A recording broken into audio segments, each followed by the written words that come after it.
नमस्कार।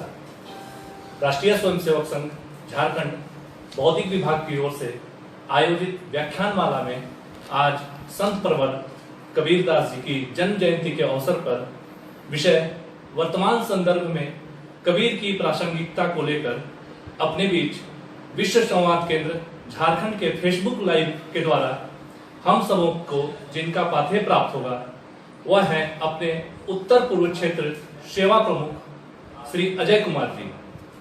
आपसे निवेदन है कि आप अपना पाथेय प्रारंभ करें।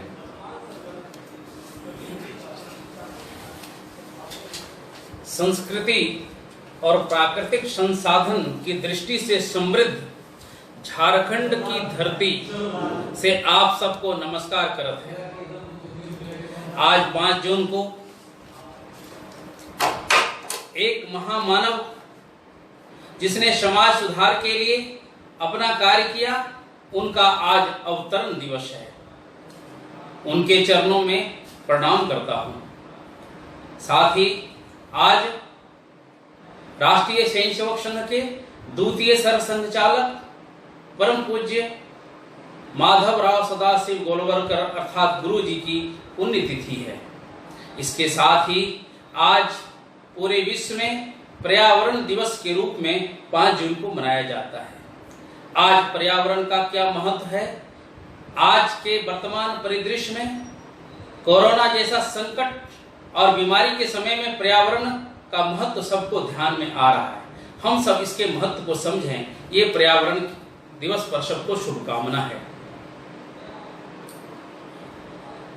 संत कबीर जो समाज सुधारक थे,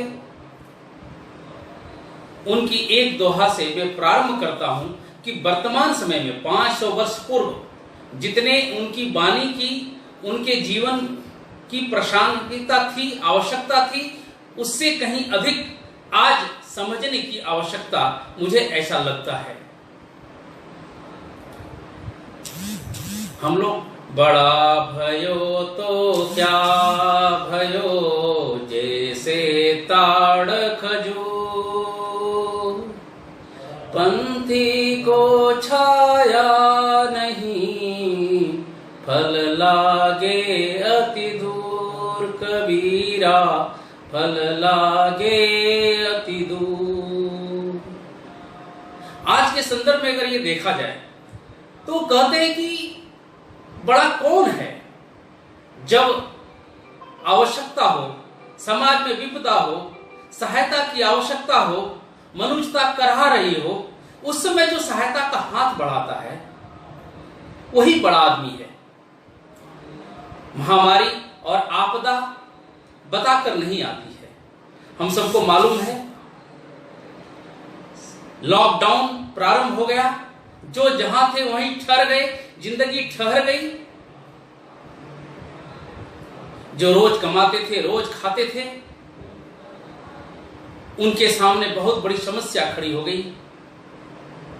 प्रशासन ने अपने तरफ से बहुत सारी व्यवस्था की, फिर भी समाज से आग्रह किया और इस देश के लोगों ने, जो सामान्य लोग थे, अपनी शक्ति, अपनी योग्यता से अधिक, अपनी क्षमता से अधिक, ऐसा मानो पूरा भारत ने संकल्प ले लिया था, हमारे आसपास कोई भूखा, कोई लाचार नहीं रहेगा, और सेवा का हाथ बढ़ा दिया। कहीं सूखा राशन देने की बात आई, दौड़ पड़े लोग। कहीं भोजन बनाकर खिलाने लगे, ब्लड की जरूरत हुई तो युवक दौड़ पड़े। कई ऐसी घटनाएं ध्यान में आती है। प्रवासी मजदूर पैदल जा रहे थे, देखा पांव में चप्पल नहीं है, अपना चप्पल दे दिया। नहीं नहीं नहीं, मुझे नहीं चाहिए। नहीं नहीं, मेरे घर में चप्पल है, आप लीजिए। दूसरे दिन से पर्याप्त मात्रा में चप्पल लेकर, कि जिनको नहीं है उनको देंगे। ऐसी अनेकों घटनाएं घटी। प्रधानमंत्री जी के उद्बोधन में भी हमने सुना कि कैसे कैसे लोगों ने सेवा की। कोई अपनी बच्ची की शादी के लिए राशि रखा था, कोई घर खरीदने के लिए रखा था, यहां तक कि छोटे बच्चे अपने गुल्लक में रखे थे, उसको भी तोड़कर निकाल कर वो पैसा समाज हित में लगा दिया। बड़ा वही है जो समाज हित में काम आए। लेकिन जो समाज जब विपदा में हो उस समय वो कोसों दूर नजर नहीं आते हैं, ऐसे लोग भी हमारे बीच में थे। बड़े बड़े पूजा स्थल बनाते हैं, मैं आपकी सेवा करने आया हूं, मैं आपका स्वास्थ्य ठीक करने आया हूं। बड़े बड़े हॉस्पिटल बनाते, स्कूल बनाते, आज कहीं नजर नहीं आए। ये कौन है जो सेवा के लिए तत्पर हुए? तो जो भारत को मां मानता है, जो यहां के रहने वाले प्रत्येक भाई को, प्रत्येक व्यक्ति को अपना बंधु, अपना सखा समझता है, वो सब तत्पर थे। लेकिन जो व्यापार करने आते हैं, जो ढोंग करने आते हैं, ऐसे विपदा के समय में वो कहीं और चले जाते हैं। ऐसी परिस्थिति में ये ध्यान में आता है कि सेवा करते समय कोई पंथ की बात करते, कोई जाति की बात करते, उसके आधार पर सेवा करते, तो ये ऐसे करने वाले बड़े नहीं होते हैं। ये हम सबको ध्यान में आना चाहिए। आज झारखंड बौद्धिक विभाग की ओर से यह जो आयोजित है, समय समय पर महापुरुषों के बारे में समाज को जानकारी देनी चाहिए। ऐसे महापुरुष जिन्होंने समाज का मार्गदर्शन किया, अनेकों दुख कष्ट को झेला, लेकिन समाज को दिशा देते रहे, ऐसे महापुरुष के बारे में एक सत्र बहुत कम होता है। पर हमारे बोलने का इतना ही उद्देश्य है कि आपके मन में संत कबीर जी के बारे में जानने की जिज्ञासा, उत्कंठा उत्पन्न हो और आप उनके वाणी का अध्ययन करें। अपने जीवन में आज भी अगर हम व्यवहारिक जीवन में उतारते हैं तो हमारा जीवन ही नहीं, हमारे समाज और राष्ट्र का जीवन भी उन्नत होगा। आइए मैं एक कथा से प्रारंभ करता हूं। काशी विश्वनाथ जहां विराजमान है, वह नगरी काशी, वहां एक जुल्हा दंपत्ति नीमा और नीरू प्रतिदिन अपने करघा से कपड़ा बुनते और जो मिलता उसी से अपना जीवन यापन करते। गरीबी उनको कभी दुख नहीं दी, पर एक दुख था, वर्षों हो गए मेरे घर पर एक बालक नहीं है। मन बड़ा बराबर कचोटता था। नीमा मां का हृदय, अल्लाह क्या कभी मेरा गोद नहीं भरेगा? क्या मेरी ममता को आधार नहीं मिलेगा? बराबर यही प्रार्थना करते रहती थी अपने इष्ट से, अपने प्रभु से। एक दिन की घटना है, नीमा और नीरू जा रहे थे, काशी के पास ही लहर तारा तालाब के पास से गुजर रहे थे। नीमा ने देखा सुबह है, हो गई है, उसने कहा कि जरा हाथ पांव धो लेते हैं, थकान भी मिट जाएगी। नीरू ने कहा हाँ अच्छी बात है। नीमा आगे गई, तालाब में हाथ पांव धोने लगी और उसका नित्य तो चलता ही था कि भगवान हे अल्लाह, कब हमारा गोद भरेगा, कब हमारे यहां किलकारियां गूंजेगी, मुझे और कोई दुख नहीं है। हाथ पांव धोते हुए अचानक ध्यान में आता है कि पास में किनारे में कमल के पत्ते पर एक नन्हा नवजात बालक, दृष्टि पड़ते ही वो आश्चर्यचकित हो जाती है। आसपास कोई नहीं है, सिर्फ बालक है। नीमा की ममता उछाल मारने लगती है और उस बालक को गोद में ले लेती है। कितना दिव्य बालक है, कितना प्रसन्न चित्त है यह। वह चिल्लाती है नीरू की ओर देखकर, देखिए देखिए देखिए। नीरू दौड़ता हुआ आता है, क्या हुआ क्या हुआ? बालक को देखकर नीरू कहता है, अरे वाह, ये तो बड़ा तेजस्वी बालक लगता है, कौन है इसकी मां, कहां से आया? नीमा ने कहा जहां यहां रखा हुआ था। आश्चर्य है, कौन छोड़कर गया? कहा कोई भी हो, अब तो मैं इसको ले जाऊंगी अपने घर। नीरू कहता है, इच्छा तो मेरी भी होती है, लेकिन समाज क्या कहेगा, बिरादरी क्या कहेगा, मोहल्ला क्या कहेगा, ताना मारेगा। नहीं नहीं नहीं नहीं, छोड़ दो, जिसका है वो जाने। नीमा कहती है, नहीं नहीं, अब मैं इसे छोड़ नहीं सकता हूं। अब तो दुनिया जो भी कहे मुझे इसकी परवाह नहीं, अल्लाह ताला ने ही मुझे दिया है, इसका तो मैं अब लालन पालन करूंगी। नीरू की भी इच्छा तो थी ही मन में। चल पड़े घर की ओर। घर पहुंचे, स्वाभाविक है सामाजिक जो परिस्थितियां होती है, आसपास के लोग ताना कसने लगे, व्यंग कसने लगे, लेकिन नीमा को इससे कोई प्रभाव नहीं। वो तो बस उसको बालक मिल गया, भगवान का प्रसाद मिल गया। तरह तरह की चर्चाएं हो रही थी, लेकिन उनसे कोई अंतर नहीं पड़ता। बाद में नीरू ने मौलवी से कहा कि आखिर इसका कुछ तो नाम होगा। कुरान शरीफ देखकर कहा, इसका नाम कबीर पर पड़ता है, कबीर होगा। नीरू खुश हो गया। घर आकर बताया नीमा को कि इसका नाम कबीर रखा है मौलवी ने। दोनों बहुत खुश हो गए। अब नीमा और नीरू का घर चहचहाने लगा। वो सूनापन खिलखिलाने लगा। नीमा का प्यार को आधार जो मिल गया था। धीरे धीरे वो बालक बड़ा होने लगा, आंगन में खेलने लगा, किलकारियां करने लगा। नीमा और नीरू तो बस दुनिया को भूल गए। बस कपड़ा बिनाई करने के बाद जो समय बचे, बस कबीर के साथ खेलना, यही जीवन का लक्ष्य हो गया। कैसे दिन बीत रही थी दोनों को मालूम नहीं। देखते देखते कबीर बड़ा होने लगा, पिता के काम में कुछ हाथ बटाने लगा। मां को लगा, वाह, बुढ़ापे का सहारा ये मेरा पुत्र बनेगा। मां की ममता को यह कहां मालूम था, ये सिर्फ आप दोनों को सहारा देने के लिए इस पृथ्वी पर नहीं आया था। ये तो पूरे संसार को, समाज में आई हुई कुरीतियों को, समाज के सामान्य लोग जो धर्म से विमुख हो रहे थे, आडंबर के कारण दूर हो रहे थे, उसको दिशा देने आया था। ये 15वीं शताब्दी की बात है। ऐसे जिस मां ने जन्म तो दिया, लेकिन लज्जा, भय, अपमान का मूल्य समझकर उस बालक को छोड़ दी।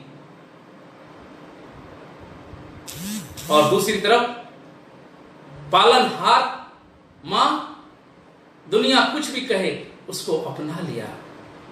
ऐसे नियति ने जिसके जन्म से ही दुख का थपेड़ा दिया था, उसके जन्म को इतना कौन याद रखता। इसलिए कई प्रकार की चर्चाएं होती है। कोई 1440 कहता है, 1455 कहता है, 57 कहता है, लेकिन ये सब विवाद की आवश्यकता नहीं है। कबीर के जो कार्य हैं, जो समाज के लिए हैं, जो आज भी प्रासंगिक है, उनको समझने की आवश्यकता है। उन्होंने जो समाज को दिशा दिया, इसका महत्व है, उसमें उलझने की आवश्यकता नहीं है। लेकिन ये सब बताने के कारण कई भक्तजन हैं, मेरे शब्दों के कारण ऐसे महान संत कवि के बारे में सम्मान योग शब्द अगर ना हो तो हमें क्षमा करेंगे। आज कितना प्रासंगिक है, कितना आवश्यक है समाज के लिए कबीर की वह वाणी, इसका महत्व ही महत्वपूर्ण है। कबीर धीरे धीरे बड़ा होने लगा, खेलने लगा, घर के बाहर कदम रखने लगा। आसपास के बालक तो घृणा करते थे, ये वो है, ये वो है, लेकिन ये तो मस्त प्रारंभ से ही। कभी कभी वो घर में छुप जाता था तो नीमा बेचैन हो जाती थी, ममता व्याकुल हो जाती थी। कबीर कबीर कबीर कहां चले गए। ममता तो ऐसे ही अंधी होती है, उसे क्या मालूम ये कौन है। बस उसको तो इतना ही मालूम होता है ये मेरा पुत्र है, मेरे पास ही रहे। लेकिन यह तो दुनिया को आधार देने निकला था, समाज को आधार देने निकला था, समाज को दिशा देने निकला था। बाहर जाने लगा तो देखता है मस्जिद है, नमाज पढ़ रहे मुसलमान कहते हैं नमाज पढ़ो तभी मुसलमान हो सकते, खतना कराएगा तभी मुसलमान होगा। कबीर को बड़ा आश्चर्य लगता, क्या जो नमाज नहीं पढ़ेगा वो मुसलमान नहीं, उसको अल्लाह का दर्शन नहीं होगा, अल्लाह उसको नहीं मिलेंगे? ये कैसी बात करते? उसने कहा काकड़ पाथर जोड़ के लियो मस्जिद बना, ता चढ़ी मुल्ला बांध दे, क्या बहरा हुआ है खुदा? क्या चिल्लाने से खुदा मिलेगा? क्या तुम्हारे मस्जिद में जाने से खुदा मिलेगा? क्या 5 बार नमाज पढ़ेंगे तभी खुदा मिलेगा? अरे वो तो सर्वव्यापी है, कन कन में व्याप्त है। इसका अर्थ ये नहीं है कि वो कहते हैं मस्जिद नहीं जाना चाहिए, 5 बार नमाज नहीं पढ़ना चाहिए। वो कहते हैं ये अगर नहीं किया तो इसका मतलब ये नहीं है कि नहीं मिलेंगे। लेकिन मुसलमान कहने लगा ये तो काफिर हो गया, मंदिर की तरफ से गुजरे तो वहां एक अलग समस्या, अरे ये अछूत है, इसकी परछाई भी पड़ जाएगी तो हम अछूत छुआ जाएंगे, मंदिर अछूत हो जाएगा। नहीं नहीं नहीं, मंदिर से भागो भागो, मंदिर के पास मत आओ। वहां भी वो कहते हैं पत्थर पूजे हरी मिले तो मैं पूजू पहाड़, इससे भली है चक्की पीस खाए संसार। इसका अर्थ ये नहीं कि वो कहते हैं मंदिर मत जाओ, वो कहते हैं मंदिर में भगवान है, लेकिन जो मंदिर जाने अगर आप हमको नहीं देते, इसका अर्थ ये नहीं कि मंदिर में ही भगवान है, मंदिर के हर बाहर हर स्थान पर कन कन में भगवान है। सामान्य जन कर्मकांड के आडंबर के कारण, इस प्रकार के दुर्व्यवहार के कारण सामान्य जन को लगता था ईश्वर मेरे नहीं है, ईश्वर को मैं नहीं पा सकता। सामान्य जन में यह जो भावना फैली थी, ऐसे लोगों को दिशा देने के लिए ही कबीरदास का अवतरण हुआ था। धीरे धीरे कबीरदास बड़े होने लगे, उन्हें लगा कि गुरु मिलने बिना ज्ञान नहीं है, कहां मिलेगा गुरु? पर उन चिंतन करते रहे। एक बार उनको सुनाई पड़ा इसी काशी में स्वामी रामानंद बहुत बड़े संत हैं, बड़े प्रतापी हैं। बस उसने मन में ठान लिया कि मैं स्वामी रामानंद को गुरु बनाऊंगा, मैं उनका शिष्य बनूंगा, उनसे दीक्षा लूंगा। लेकिन कहां पता था हिंदू समाज में जो पागलपन आ गया था, अपने हाथ को ही काट कर जो आनंद लेने की अनुभूति, ऐसी विकृतियां आ गई थी। वो स्वामी रामानंद के आश्रम की तरफ वो चल पड़ा। जैसे ही आश्रम पहुंचता है, दरवाजे पर ही 2 संत मिलते हैं, पूछते हैं कहां जा रहे हो? बोले मुझे स्वामी रामानंद से मिलना है, मैं उनका शिष्य बनूंगा, मुझे उनसे दीक्षा लेनी है।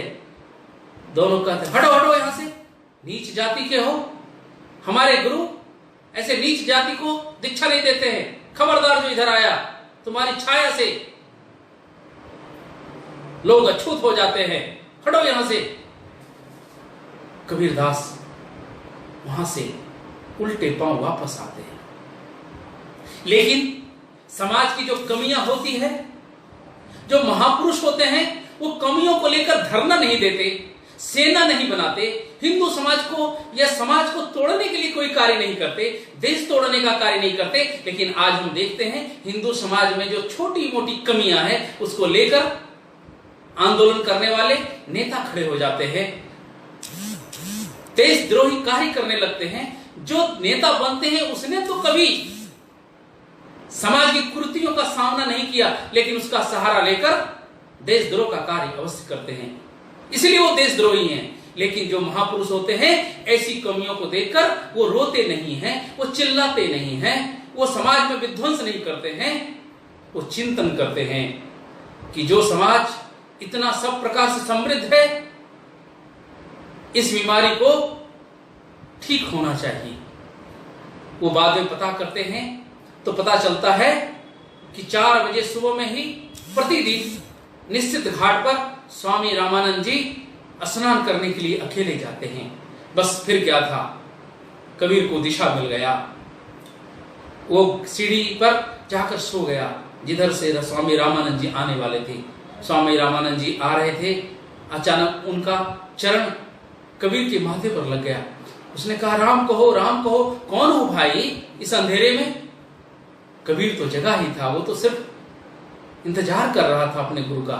उसने कहा, प्रभु मैं धन्य हो गया, आप मेरे गुरुदेव हैं, आपने मुझे महामंत्र भी दे दिया, मैं धन्य हो गया प्रभु, मैं धन्य हो गया। आप तो किसी को दीक्षा देते हैं तो उसके माथे पर अपना हाथ रखते हैं, आपने तो मेरे ऊपर कितनी कृपा की, आपने अपना चरण मुझे दे दिया, मैं धन्य हो गया। और वहां से वो दौड़ते हुए निकल गया। अब तो उसको महामंत्र मिल गया था, राम राम राम। अब तो मुसलमान कहते थे नहीं नहीं नहीं, ये काफिर हो गया। ना मंदिर में, ना मस्जिद में, ना काबा के लास में, मैं तो तेरे पास में। अब तो हिंदू मुसलमान दोनों विरोधी हो गए। कमाल है, ये तो भ्रष्ट कर देगा धर्म को। लेकिन संत कबीर धर्म विरोधी नहीं थे, पाखंड विरोधी थे। जो सामान्य जनों के से धर्म दूर हो रहा था, उसके लिए वो ज्ञान देने की बात करते थे। स्वामी रामानंद जी के पास दोनों लोग पहुंच गए, हिंदू मुसलमान, कि स्वामी जी आप संभालिए, आपने किसको दीक्षा दे दी? कबीर नाम है उसका और वो ऐसा ऐसा बोलता है, हिंदू धर्म भ्रष्ट हो जाएगा, मुस्लिम धर्म भ्रष्ट हो जाएगा। स्वामी रामानंद ने कहा, मैं तो कोई कबीर को नहीं जानता, मैंने तो उसको कोई दीक्षा नहीं दी है। कबीर को बुलावा आता है। कबीर जैसे सुनते हैं स्वामी रामानंद हमको बुला रहे हैं, वो दौड़ते आते हैं, आंखों में आंसू भरा है। स्वामी रामानंद को देखते हैं, साष्टांग हो जाते हैं। धन्य हो गया गुरु, मैं धन्य हो गया प्रभु, आपने मुझे बुलाया, आज आपका चरण मुझे मिल गया। अरे भाई कौन हो? जैसे वो खड़ा होते हैं, स्वामी रामानंद देखते हैं इस युवक के कितना तेज है, अरे ये तो कोई प्रतापी युवक लगता है, मैंने तुमको कब दीक्षा दी भाई? कबीर कहते हैं, प्रभु आपने दिया, याद करिए, आप गंगा स्नान करने जा रहे थे, आपके चरण स्पर्श मुझे हुए और आपने मुझे महामंत्र दिया, राम कहो राम कहो। स्वामी रामानंद जी को याद आ जाती घटना और उनकी तेज को देखकर वो समझ जाता और कहता, हाँ ये आज से मेरा शिष्य है, मैंने इसको दिया है। अब तो वो घूम घूम कर समाज में अपने ज्ञान को बांट रहे थे। इधर घर की माली हालत, मां पिता ने तो ये सोचा था कि ये कुछ कमाएगा, लेकिन इनको क्या, ये तो कभी गंगा के किनारे घंटों घंटों बैठे हुए, कभी किसी सुनसान जगह पर लगातार मां की ममता को डर लग रहा है, पता नहीं कोई भूत प्रेत आ गया। कहते हैं देखो जी, मौलवी से इसको झड़वाओ, दवाई दिलवाओ। नीरू कहता है नहीं नहीं नहीं, मेरा बालक बहुत प्रतापी होगा, बहुत बड़ा होगा। एक दिन की बात है, नीरू बीमार हो जाता है, लेकिन पैसे के अभाव में वो इस दुनिया से चल बसता है। नीरू कबीर बहुत दुखी होते हैं। मां उसके कंधे पर हाथ रखती है। कबीर थोड़ा कपड़ा बुनने में अपना समय लगाता है। मां को लगता है शायद अब कबीर ध्यान देगा। कुछ दिन के बाद लोई नाम की एक लड़की, वह भी अनाथ बालिका थी, उससे कबीर की शादी हो जाती है। वह घर आती है, देखती है कि जब तक कोई भी 10-5 साधु संत आ जाते हैं, घर में कुछ नहीं, जो भी रहता है वो सब खिला देते हैं। एक दिन की बात है, कई साधु संत आ गए और कहा कबीर मैं भोजन करूंगा। कबीर ने कहा अहो भाग्य मेरे, आप मेरे आए, बिल्कुल आप सब बैठिए। लोई ने देखा, कहा कि घर में कुछ है नहीं। कबीर को देखते ही बोला, स्वामी कुछ सोच समझ तो लेते, घर में एक दाना नहीं है, आपने 8-10 को भोजन के लिए निमंत्रण कर दिया। बोले मैं कहां किया हूं, ये तो सब उनकी माया है, उन्होंने बुलाया है, वही खिलाएंगे। लोग कहते वो सब तो ठीक है, लेकिन कहां से खिलाएंगे। कबीर कहते हैं अरे घर में एक मिठाई की हंडी आई थी, 2-4 मिठाई तो बची होगी, देखो तो। लोग कहते नहीं नहीं उसमें नहीं है। बोला जाकर देखो तो सही। कहते हैं लोई ने उस हंडी को निकाला तो देखा मिठाई से भरा है।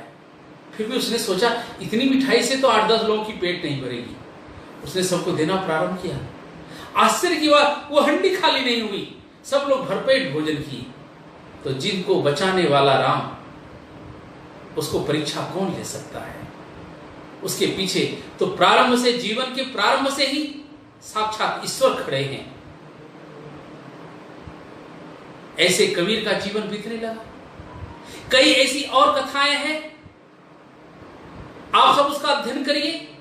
अब इतनी पुरानी बात होने के कारण और ऐसे जीवन के प्रारंभ से ही जिनको हर प्रकार का दुख सहपाठी बना हो, उनके बारे में दंत कथा भली हो सकती है, लेकिन उस अवस्था में जाकर आप भी कल्पना कर सकते क्या क्या घटना घटी होगी। ऐसी कहानियां हैं। इसलिए कहानियों के भाव को समझकर हम चिंतन करेंगे, ध्यान में आएगा कबीर का जीवन कितना श्रेष्ठ था। विपरीत परिस्थिति में भी वो डगमगाए नहीं, अपना सत्य का पथ छोड़े नहीं, पाखंड करने वाले के विरोध भी वो डरे नहीं। अनेक यातनाएं मिली। कहते हैं उस समय का बादशाह सिकंदर लोदी था।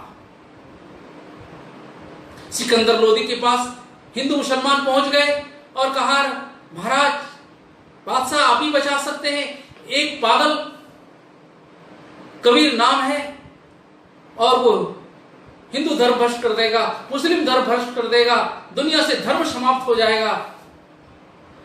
सिकंदर लोदी कहता है सैनिकों को बुला कर लाओ। कबीर आते हैं, उनको पूछते हैं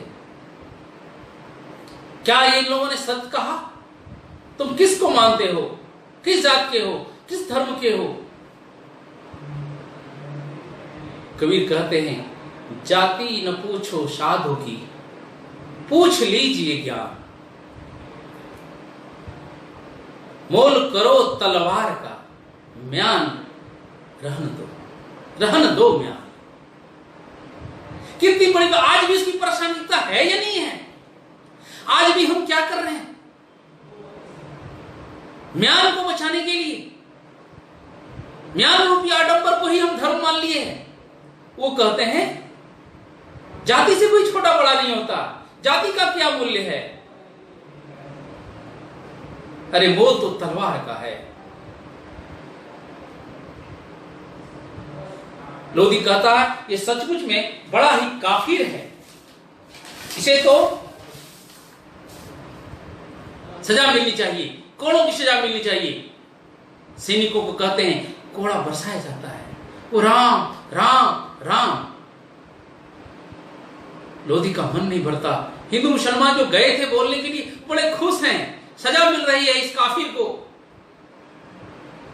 इस धर्म विरोधी को हाथी से कुचलवा दिया जाए। हाथी मंगाया जाता है। आश्चर्य की बात है हाथी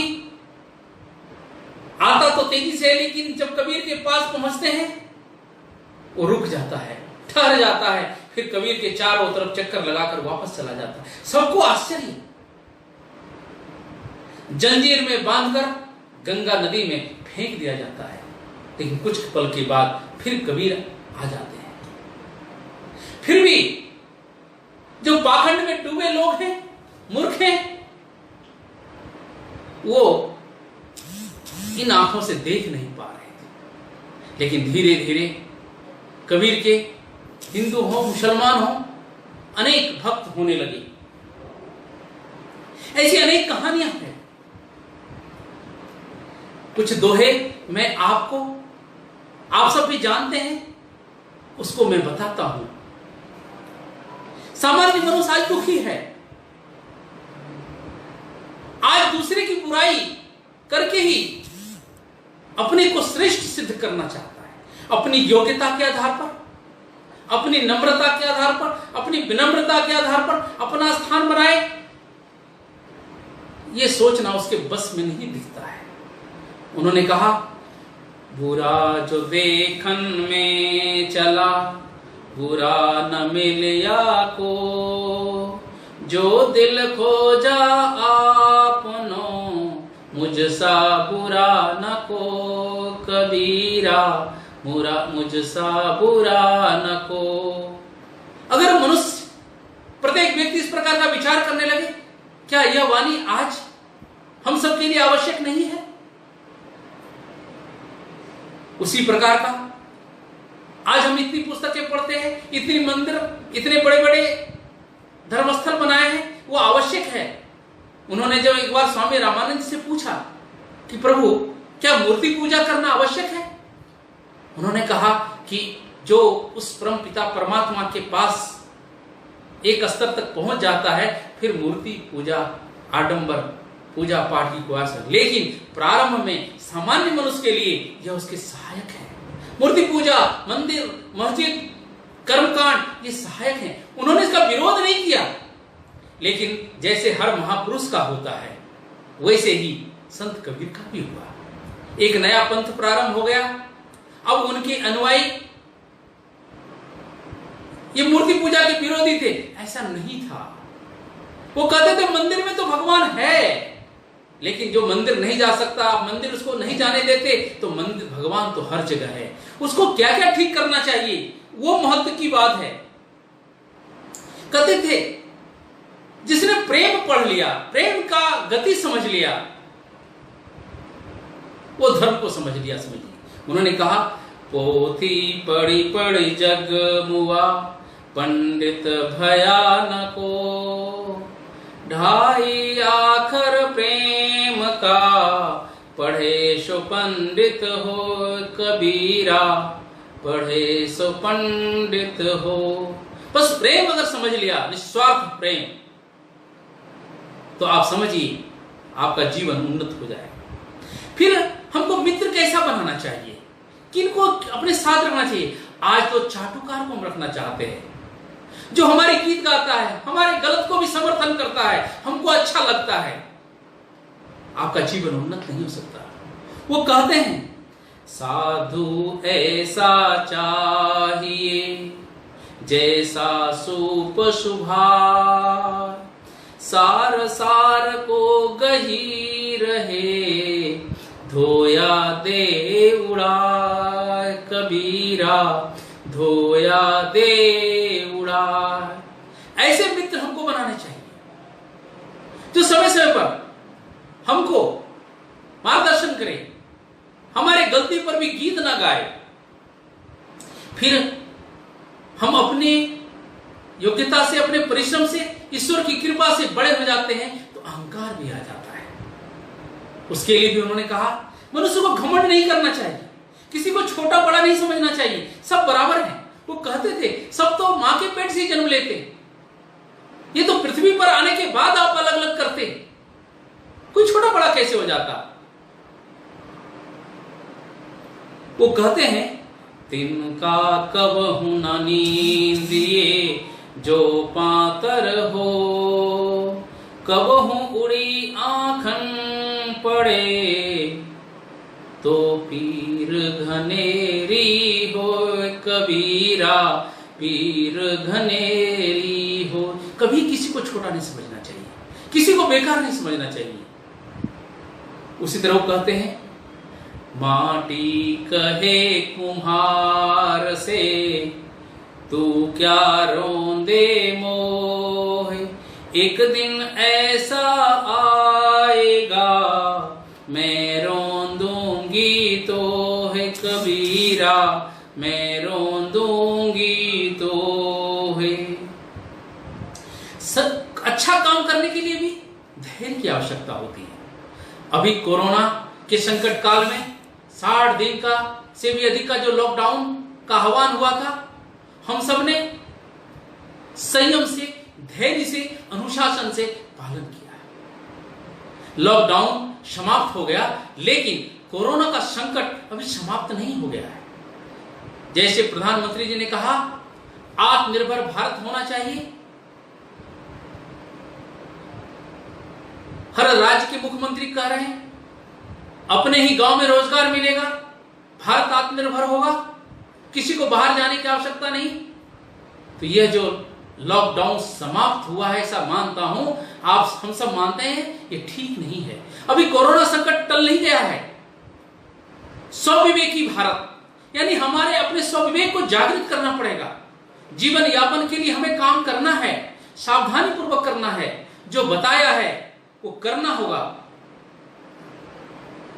बाहर निकलते समय फिजिकल डिस्टेंस, आयुर्वेदिक काढ़ा लेना, आसन प्राणायाम करना, गमछा चाहे मास्क लगाना, सावधानी बरतना, गर्म पानी पीना, ये सब जो बातें हैं ये तब तक हमको करते रहना होगा, ये जीवन का अंग बनाना होगा, ये हमें ध्यान रखना होगा। अगर हम सबने ऐसा सोच लिया अब नहीं होगा तो यह अविवेकी हो जाएंगी। इसलिए हमें विवेकी भारत, आज उसकी भी परीक्षा है, हम सबको इसका ध्यान रखना है। तो कहते हैं, धीरे धीरे रे मना, धीरे सब कुछ हो, माली सींचे सौ घड़ा, ऋतु फल आहो, कबीरा ऋतु आए फल हो। फिर जो समाज का कार्य करते हैं, ऐसे भी प्रत्येक मनुष्य को, कभी कभी लोग बोलते हैं सत्य बोल रहा हूं, कड़वा लगेगा भाई। क्या सत्य मधुरता से नहीं बोला जा सकता? सत्य भी मधुरता से बोला जा सकता है। वो कहते हैं बोली, जब भी आप कुछ बोलिए तो सोच समझ कर बोलिए। वो समाज को कहते हैं, बोली एक अनमोल है, जो कोई बोले जानी, ये तराजू तोल के, तब मुख बाहर आनी, कबीरा तब मुख बाहर आनी। फिर कहते हैं, कौन बादशाह है आज? आप देखिए, कहते हैं, चाह मिटी चिंता मिटी, मन मां बेपरवाह, जिसको कछु नहीं चाहिए, वो है सहंसा कबीरा, वो है शहंशाह। ऐसे अनेकों पानी समय समय पर कबीरदास जी ने कहा, उन सबको बीजक नाम का ग्रंथ में संग्रहित किया है, और ऐसे कई ग्रंथ के निर्माण हो गए। पृथ्वी पर कोई आता है, जाने का भी समय होता है।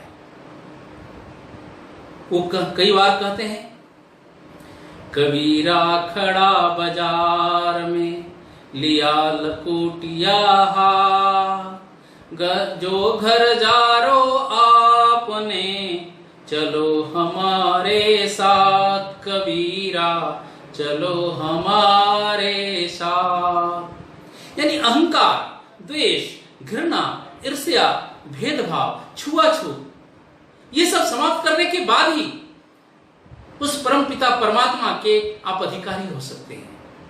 इसको जलाने की आवश्यकता है। इसी प्रकार कई लोग मानते हैं कि धर्म विरोधी थे, तो उन्होंने जब कहा, माया मरा न मन मरा, मर मर गया शरीर, आशा तृष्णा ना मरा, कह गए दास कबीर। अब माया मरा क्या, मन को आपने संतुलित किया गया, हमारी आशा और तृष्णा समाप्त हुई क्या? हम उपवास करते हैं, व्रत करते, इसका विरोधी नहीं थे। वो कहते थे आप ये तो करते हैं लेकिन ये सब छोड़ते नहीं हैं, तो शरीर तो मर रहा है लेकिन आपको वो प्राप्त नहीं हो रहा है। ये उनके जीवन का ऐसे अनेकों दोहे आज भी प्रासंगिक है। आज भी अगर हम उसको सुनते हैं। शादी हुई थी लोई से, उनके एक पुत्र कमाल और एक पुत्री कमाली थी। वो भी उनके जैसा ही अपना जीवन बनाया था। जब उन्होंने कहा, चलती चक्की देख कर दिया कबीरा रो, दो पाटन के बीच में साबुत बचा न कोई, कबीरा साबुत बचा न कोई। उनका पुत्र कमाल कहता है, नहीं पिताजी, कील पकड़े सो रह जाए, अर्थात ईश्वर को जो पकड़ता है अपने जीवन में, ऐसे कबीर दास की जीवनी समाज सुधारक इतने बड़े 15वीं शताब्दी भक्ति कालीन युग था। लेकिन ये ज्ञानमयी निर्गुण शाखा के कवि थे। अपनी सत्य बातों को बेबाक रखते थे। इनको डर नहीं रहता था और सत्य बात बोलने में डरना भी नहीं चाहिए। ये कबीरदास के जीवन से सीखना चाहिए। और जो राम का कार्य करेगा, जो ईश्वर का कार्य करेगा, जो समाज सुधार का कार्य करेगा, व्यवहारिक जगत में उसको सुख कैसे मिल सकता है? भगवान राम को कहां सुख मिला? तो राम के शिष्य को। इसलिए उसे दुख नहीं मानना। समाज के हित में काम करने वाले, उसे प्रसाद मानना, भगवान का प्रसाद मानना। और कहते कहते 1518 ईस्वी को उनका देहावसान हो गया।